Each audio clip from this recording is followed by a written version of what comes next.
Okay, boys, in this video, I'm going to show you how to refinance your cash advance. And whether you're a borrower or a broker, this is kind of the perspective you need to see from, not only to understand the MCA debt structure, where it stands in the capital stack, but also the different options that are revolving around the door. So first and foremost, in the capital stack,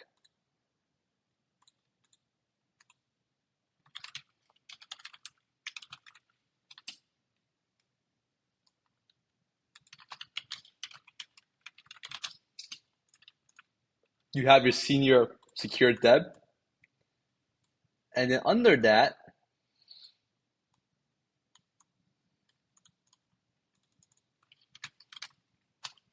you have your junior secured debt. Think of it like a second position debt. If there's a real estate asset, for example, or SBA loan, that would be your senior secured debt, assuming that there was a real estate asset. And then your junior unsecured debt would just be what's behind the first loan. For example, if there's an SBA loan on your office, that means that you have a senior secured debt. And if you have a junior secured debt, that would be like another asset-backed loan that's tying in the same office but priced behind the SBA loan that's securitizing the first main position. And I'll go over more crystal and concrete examples as soon as I finish this chart.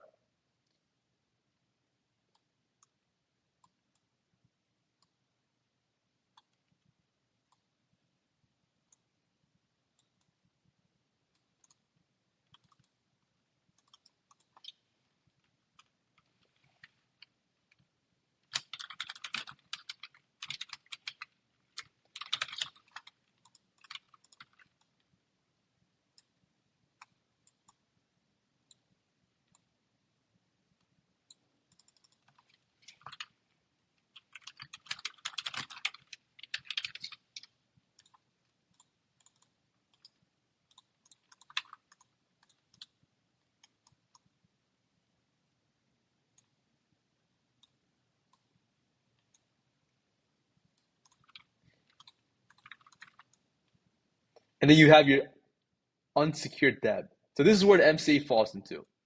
Your MCA is unsecured debt, means there's no collateral, there's no real hard assets. Does that mean you're personally liable? Yes. Just because there's no collateral involved in a loan, does that mean you don't need to pay it back? Because in most cases, these cash advance or unsecured debt is tying in your personal income. So even if you decide to stop paying them, if you have any sort of wage, they can garner that or seize your receivables in the form of credit card processing or client ARs, right? Underneath all of that is your equity. So I'm going to run through all the examples again. And again, the first thing I want to cover before going through the options is the capital stack. And what that means is which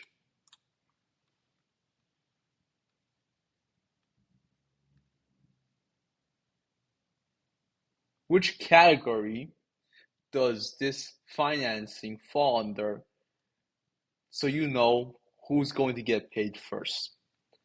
So in this example, the equity would be you because you own the business. And therefore, whenever a bankruptcy occurs or whenever some sort of judgment occurs, you're last in line to get paid back. The person that's going to get paid back first is the senior secured debt. This is the first primary lender. This is the lender that lends against your office, your equipment, or some sort of hard assets. Maybe even your home, right? Because SBA loans, a lot of the times, they collateralize your home. So this is your senior secured debt.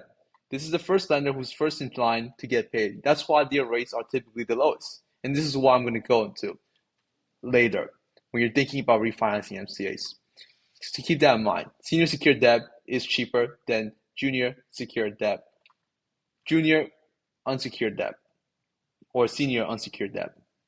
And even junior secured debt is cheaper than senior unsecured debt. So keep in mind the fact that the secured debt are always going to be cheaper.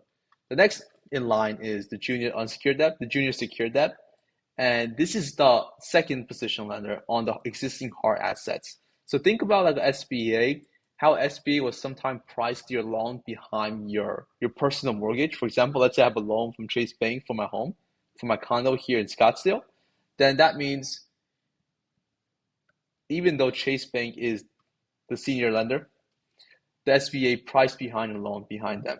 So that's my junior secured debt. There's still asset involved, but they're just second in line to get paid back. So if I file bankruptcy, the senior secured debt will get paid first and then them.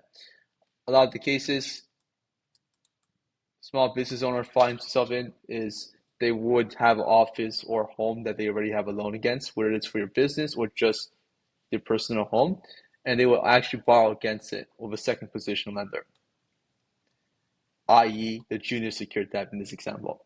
Next is the senior unsecured debt, right? And this is typically your MCA slash credit cards.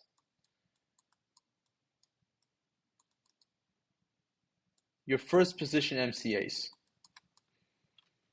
Now, these buckets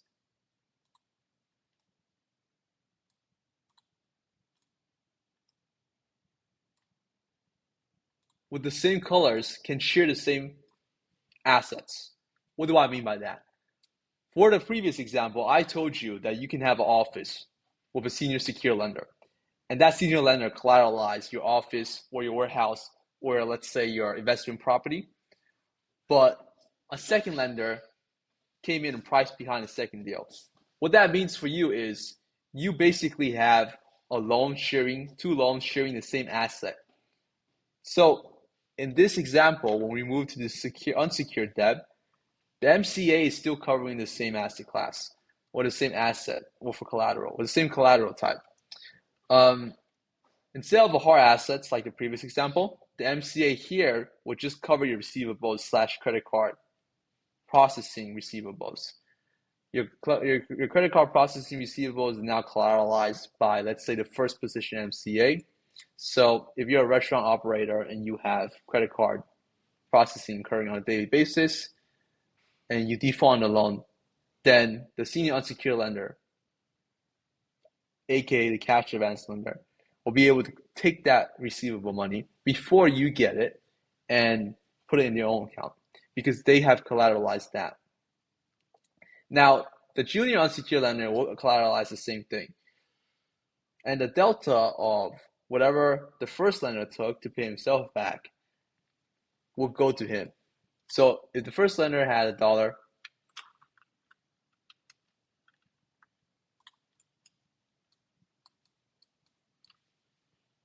that was due to him, and you process $1 or $2, he will get the dollar because you own that to him. And the 2 cents left, 20 cents left will move straight to the second position lender. Even if you own him, let's say 30 cents instead of $1. So that -1 delta, -10-cent delta, he wouldn't get anything at all. And so that's what I mean by they share the same collateral. So junior lender is just someone that shares the same collateral as the senior lender, but they are second in line. And there's going to be third lenders, fourth lenders, fifth lenders. These are all considered junior. Only the primary lender, the first in line to get paid back, is considered senior. And you can have this again with hard assets or soft assets like account receivables, your future billings, and your credit card processings. So after all of that is you, the equity owner, the business owner.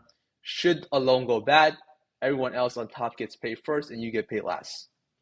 Okay, now that we covered the capital stack, we can move on to the next point. How do you refinance your cash advance? Now, we already established the fact that the first position MCA lenders are your junior and senior unsecured. So this will be your second position up. For those of you who have multiple MCAs, this would be a junior unsecured. So how do you go ahead and refinance your senior unsecured and junior unsecured MCA debt? Very simple. You move up the capital stack. A lot of the times, people use an option called reverse consolidation, right? And what a reverse consolidation is it's another MCA.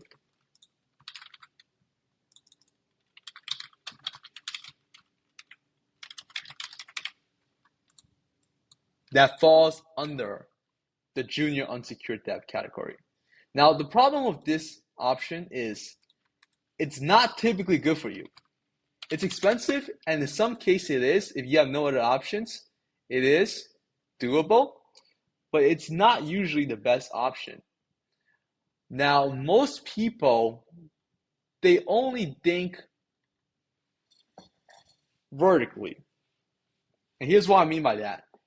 They only think in the same paradigm of the lenders that already gave them the loan. So if they borrow MCA, they can only think in MCA terms. How do I borrow more MCA? How do I get a new MCA to get me out of this current MCA? How do I put a reverse consolidation MCA in to get me out of my current position? How do I use another weekly MCA to buy me out of my daily MCA? Most people only think vertically.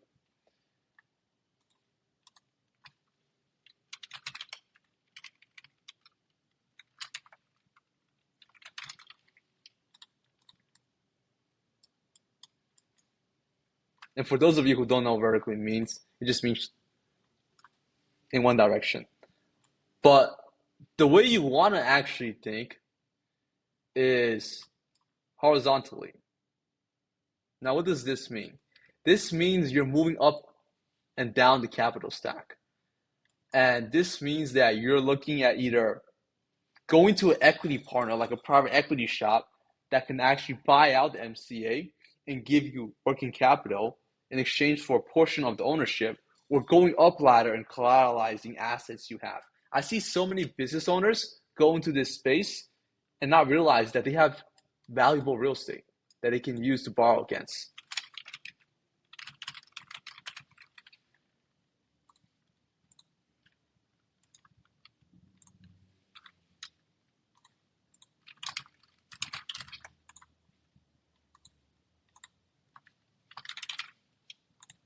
They have equipment that they can use.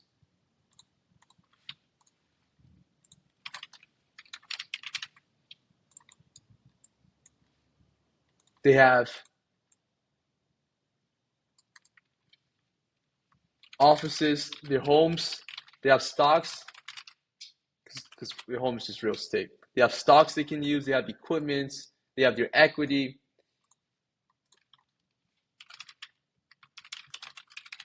And now you're shifting the paradigms from, look, I can only borrow MCA like money, 30, 40, 50% APR, to, look, real estate lending has 20% APR, second lien options. Real estate lending has 12% first lien options. Real estate lending has 6% first lien options.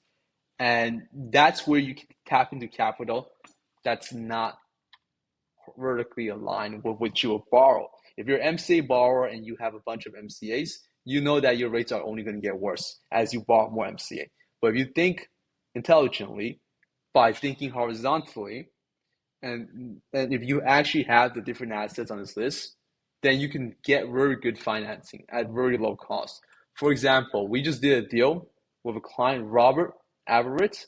Mr. Everett has an office in Florida. He got a 12% APR commercial real estate loan. This is a 30-year loan, 1.6 million. He used the proceeds to pay off whatever he had to use the money for. And then we had another client who we just funded 200K with a cash advance for 39% over 38 weeks. When I say 39%, I mean 139 factor rate, which means the cost of capital is going to be 39%. But he also had himself approved for $1 million stock-backed loan. And that means that he can use the stock he owned to get a loan at 22% APR. Now, that is much cheaper than a 139 factor rate over 38 weeks, because you do the APR on that, that's closer to 60% in APR value. And he's able to use that to pay off all the previous debt and get the working capital he needs. And now he's thinking vertically, not thinking vertically. He's no longer thinking vertically and only borrowing the same type of capital that he used to put himself in a bad position. You don't need to always you don't want to constrain yourself to one specific product. If you don't want to look at one specific line of product if you're trying to get a different result. And so This is what I'm trying to get to with horizontal thinking. And the equity, obviously, if you go to private equity and you're doing $40 million a year, chances are you can find a majority buyer or a minority buyer to invest in the business. And the equipment, if you have an equipment, it's worth 100 grand. You can do a lease back on it, borrow it, pay 14% against it, and use the capital to pay off the MCA and do whatever you want. So these are all very good options. I hope this video was helpful. For those of you who are confused by what I said, I try to keep this as simple as possible. But if you guys want more complex details or just a more clear explanation or a more detailed explanation, leave a comment in the video below, and I will make a follow-up video explaining everything in more details. Thank you so much for watching, and I look forward to working with those of you who are going to work with us.